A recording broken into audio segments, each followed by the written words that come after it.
That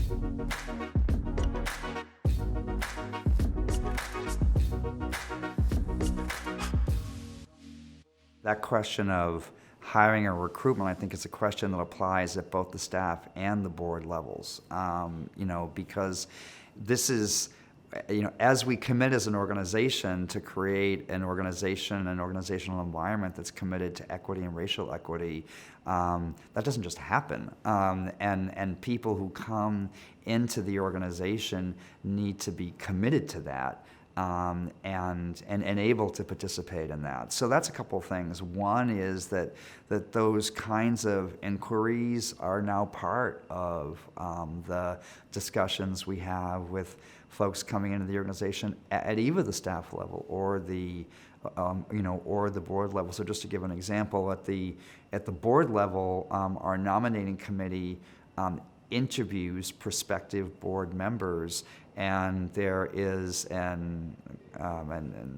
basically an interview cheat sheet, a list of questions that are suggested that board members ask, and we have incorporated equity questions into the interview, partly to make it clear that this is a commitment for the organization. This is not, an add-on. This is fundamental to the organization, and to get a sense of where people are. And so we're working to do similar things at the staff level as well in terms of interviewing processes. The other piece of it is, selecting and hiring people is just the beginning of it, right?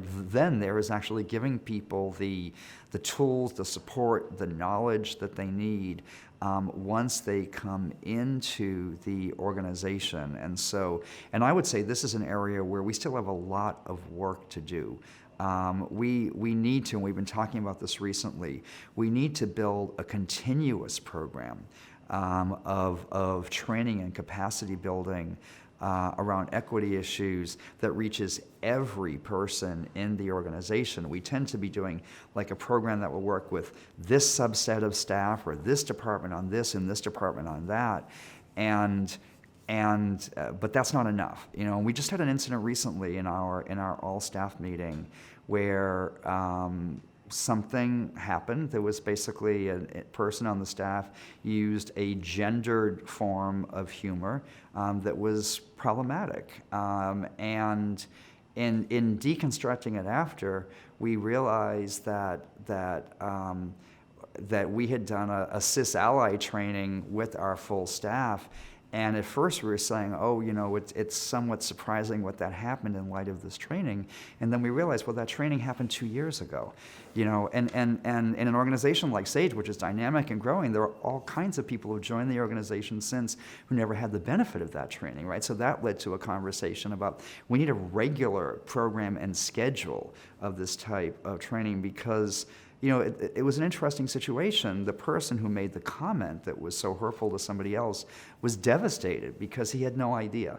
And as an organization, we had now provided him with the support to be able to be a better ally, right? And so so it's not just about the hiring process, it's about what you do for people once they're, part of the organization.